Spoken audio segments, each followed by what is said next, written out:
Oh no, she didn't! Oh yes, she did!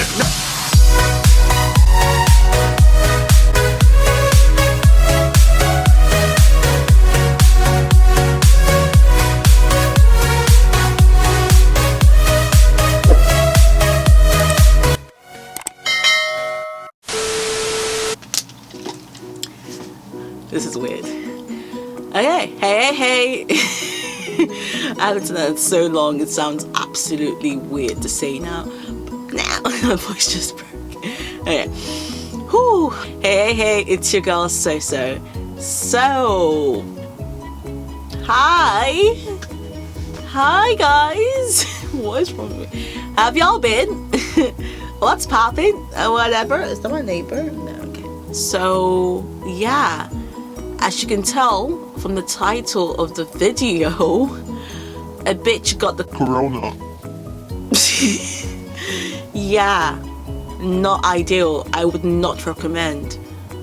Give it like a minus 10 out of 10.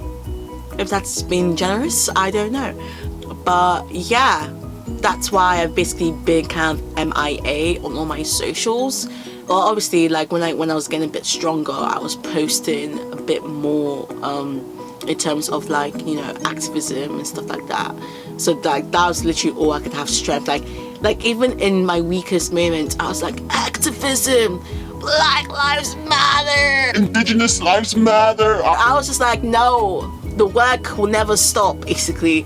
So this is actually in no relation to Thorpe Park, by the way, because I went to Thorpe Park like in September and I got the virus like in late October. So this has no relation to my previous video. So if you want to go to Thorpe Park, go at your own risk, but it definitely wasn't because of that, I promise. Yeah, it was very scary. Like, I would not lie to you, it was a very scary moment. I've never been that shook before, basically. Like, my symptoms started on the 23rd of October, and yeah, like I just had a very bad like migraine, and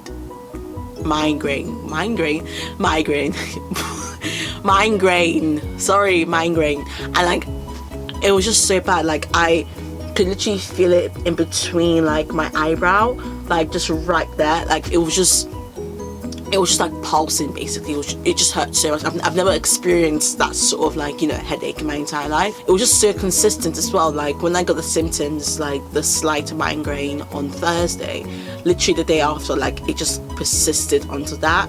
Luckily that was my day off from work anyways, but I had to call work and be like, yeah, I have a migraine, I don't know what's going on. But then it just got worse over the weekend and I was like, I think I have the virus. And I was like, yikes. So I got the test on Monday and yeah, I got the test done at the test center nearby me. Luckily it wasn't too far away, so it was like, you know, a quick 5-minute trip on in the car.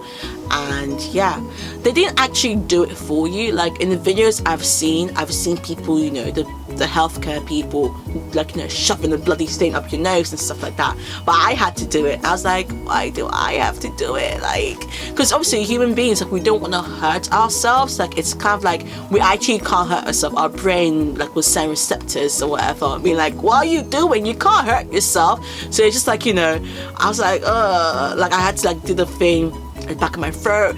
And what was so disgusting, I know it's like my body, and I know that you know, everything like I'm doing all comes from me, but what was just so gross about the entire test was the fact that I had to put the thing in my throat, like, you know, like the cotton bud thing in my throat, and then use the same one and shove up my nose. And that's just what I found so disgusting about the whole like ordeal. I was like, ugh. But anyway, so got that done, and then yeah, I just basically got worse.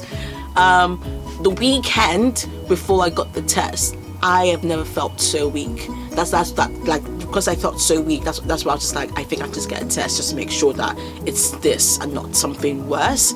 So like the weekend before I got the test, like just getting up and stuff, like I just felt so unsteady. I remember on Sunday, literally the day before I got the test, it was just a very, very bad day. Like I got up and I actually fell into my bed. I was like, oh. Like I got up, I was trying to get to the toilet, and it just was not cooperating. And what was even mad was that I was sweating so much, but I was cold. So it was kind of like I had a slight fever basically.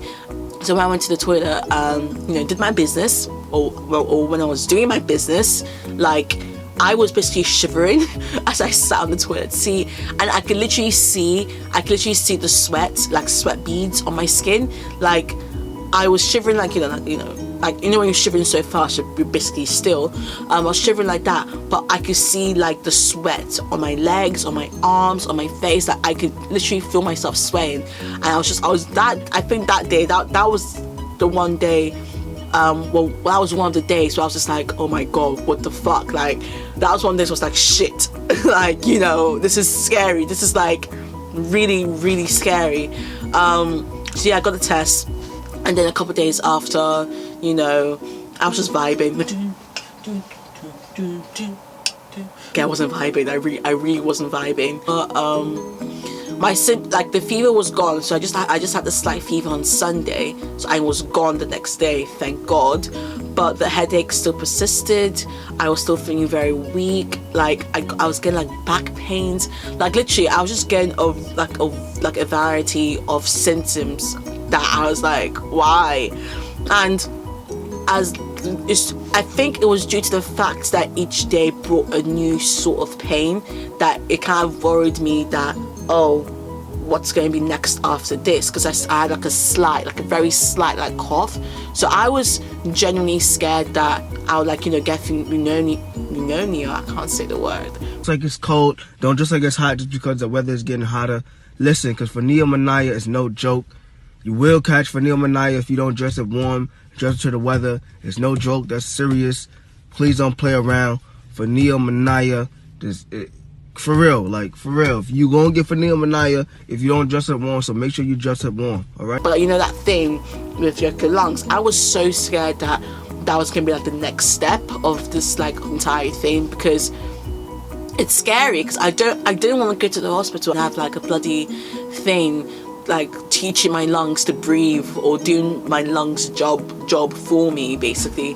And the thing is that, honestly, I'm not even trying to have any sort of propaganda against hospitals, but me, my family, a lot of people who I know, they all agree that the hospital is just the worst place to be in terms of if you didn't have life-threatening sort of symptoms, basically, you can't breathe properly and stuff. And yeah, I was just so frightened. I did not want to go, because I was I don't want to be in a place where everyone around me definitely has COVID, and just pumping my body with just loads of drugs that I did not want in my body at all, basically. Luckily, the symptoms over time started to kind of decrease, to aid me with my back pain. I had my hot water bottle, kept it on my back for 2 days, and after that was gone. The slight tickle in my throat was actually going as well. The migraine was still there, but it was less, it wasn't focused right there. It was kind of dissipated around, kind of spread in a way, so it wasn't as bad. But it was slowly going away, and that just started to basically give me hope. But yeah, my dad was the one taking care of me, and yeah, he did some crazy shit. I remember one day he was take this, because basically the system was so my door is right there, so the system that we worked out was that he would bring the food, put it out at my door, shout my name 5 million times, and because the door is so thick, he can't hear me when I say yes, thank you. But anyways, so put the food there, and I'll eat it, and I'll put the food back outside and close my door, so there's no risk of contamination, all of that. But I remember one day he also had cut out onions in cubes, And like, I don't know if there's any African people watching this, or I don't know, maybe Caribbean as well. I don't know, black people basically. But yeah, WhatsApp had entered the chat, let's just say. He basically said that, oh, the onions that have been cut into whatever, like squares, will help, you know, trap the virus in. And I was like, what? That's going to stink up my room, like, you know, like, I was like, what the hell? Like, the window was open at a slight, like, angle, just so you know, this ventilation, but onions in a room, I was like, what's going on? Like, my guy, he said, don't argue with me, just do it. and obviously, he's like my main source of food. So, I had to do it. So me, I was just so annoyed because I was still feeling a bit weak. Oh. I was just been annoyed because I was still feeling a bit weak. So the fact that this guy is forcing me to use whatever strength I have to put onions at all corners of my room, it just didn't sit right with me. But I had to do it. I just don't know. I mean, I did feel better a couple of days after, but I do not think it's because of the onions. I generally don't think I felt better because I had placed onions in my room. Oh yeah, you are going to probably cry because your skin, like your actual skin, will be disgusting for a bit. My skin just took a dive. Like, I have never felt so disgusted in my entire life, like with my face. Basically, it was a very bad, like, you know, time for me. I actually cried. I'm not, like, when I looked at my face, like, properly, like through proper clear eyes instead of hazy and, you know, light sensitive eyes, I was like, ew. I actually said ew, like my it was a bad time. It was a very bad time. So another thing that I found was that I just obviously didn't have the strength to type and stuff like that. Like, it was very hard for me just to, you know, have conversations with people who were obviously worried about me, and it was just so long.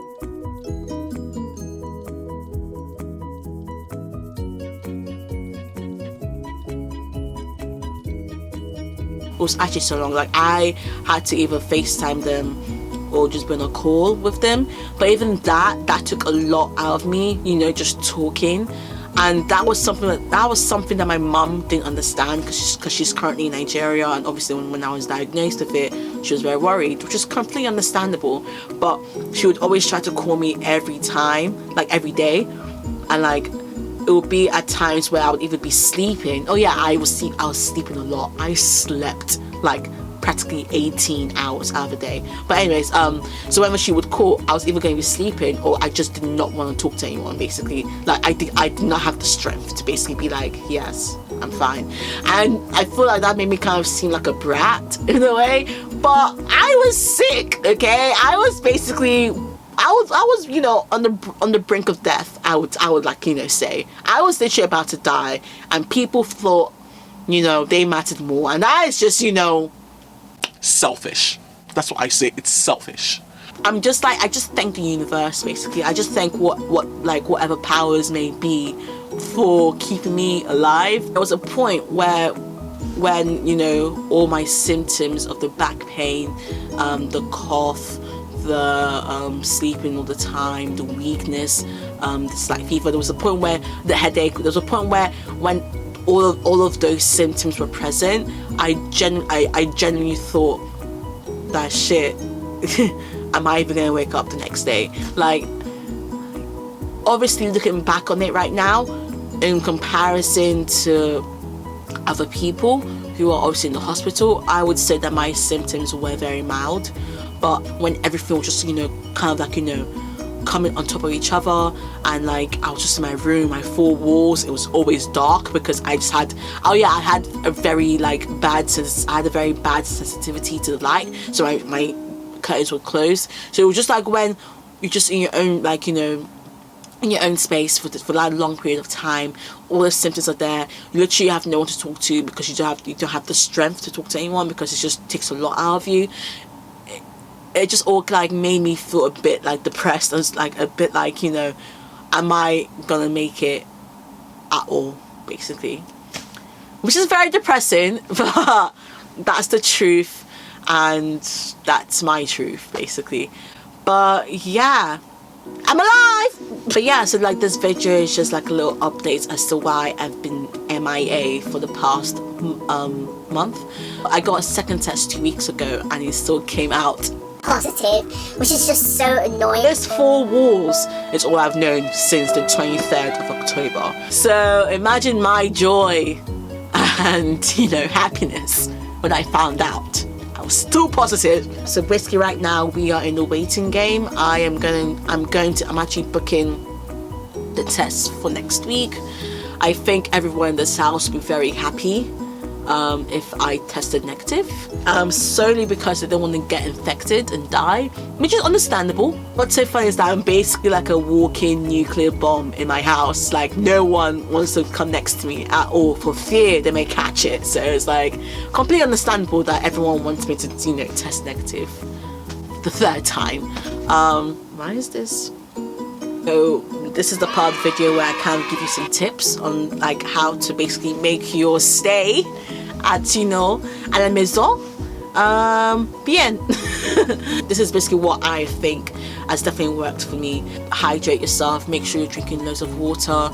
Honestly, as much as I hated it, my dad forced me to drink lemon and ginger and honey. That really helped with, you know, coating my throat properly. Like that, I think that definitely helped a lot. Having a lot of soups like that, like spicy soups, not too spicy because you don't want to get indigestion or diarrhea, especially when you can't even, you know, get up that much. But yeah, definitely have hot soups. Also having loads of foods that's basically high in, you know, stuff like what's it called, like vitamin C's, like peppers, bell peppers. Those are really good. Like just basically a lot of stuff that are healthy, basically broccoli and all that shit. I found out what also helped was that I kept I did like steams basically. So I kept like a menthol rub in the bucket, and then I kept hot water inside of it, and I breathed it in to help clear my airways. Definitely when I did it once or twice in a week, it did help improve my breathing a tiny bit. Obviously if it gets worse, 100% go to the hospital, but that's just what helped me. What else? Oh my god, my hate chapter came. So we'll basically come to full circle. I obviously sound better, and I think, well, I would hope you'd think that I look better as well. But yes, I definitely feel loads better. I'm just really hoping that the test I take next week proves to be a negative, so I can, you know, just go outside, go to the hills behind my house, you know, walk around, you know, step on dog shit and feel angry about that. I don't know, anything basically. But yeah, I definitely have some content that I really want to put out, but I just felt I needed to obviously tell you guys the reason as to why I was MIA when I did say I was going to, you know, be a bit more consistent. So yeah, that's just basically it. Like I remember telling my friend Sharice, I was like, oh my god, no, I need to edit a video, I need to do a video, I need to film this video when I was literally on my deathbed. She was like Soso. She said no, she should say your health matters first. And what is just so mad is that I don't, because obviously I have a very small following on YouTube, and the fact that I was willing to break my back for you guys it's just so funny. And so I just kind of imagine the immense pressure that I will feel one day when I have, like, you know, 1,000 like subscribers or even more than that, fingers crossed. But yeah, definitely I almost fell into this trap of putting my health second, and honestly it's not worth it. I'm really glad I listened to Sharice. Like honestly, Sharice, you're a real one. But yeah, because it would not be my best work. I'll just probably stare at the camera like this. Hi guys, welcome to my channel. Hey. Like honestly, that's actually how I sounded when I was talking to my people. When I was talking to my friends, they were like, "Soso, you sound so bad." I'm like, I know. So it's like definitely good things come to those who wait. Basically, now I'm just basically looking forward to, you know, just showing you guys some new content, and I'm very excited to also film some certain things. It involves my Oh, sorry, you can't see. Thank you so much for watching this video. It's a bit of a long one, but I just thought it would be important for me to put it out there. Maybe help someone who's currently going through the virus right now and doesn't know what to do and feels a bit scared. Like, honestly, you're not alone. But yeah, I'll just say, just take your time, rest. If you feel a slight change and you feel your health has, you know, deteriorated a bit more, call 111 and just, you know, talk to them, and then, you know, just go from there. But yeah, thank you so much for watching this, guys, and I'll see you next time. Hey, it's your girl Soso signing out. But also, guys, I don't know if you noticed, oh, my arm actually fucking hurts. I don't know if you noticed, but look at that background. Look at it. But yeah, just like a temporary backdrop. I'm still waiting for my new backdrops to arrive, and then we can mess around, play around with the color scheme, and yeah, quite excited. But yeah, pieces, juices, my arm hurts. Okay, bye. Hey, it's your girl Soso. Hey, it's your girl Soso. Why did I wink? I don't know. I just had a very people are messaging me. Like, I just had a very, very bad migraine, and they'll just be pumping me, and then they'll just be pumping into my blood, and then just that's just basically what's been.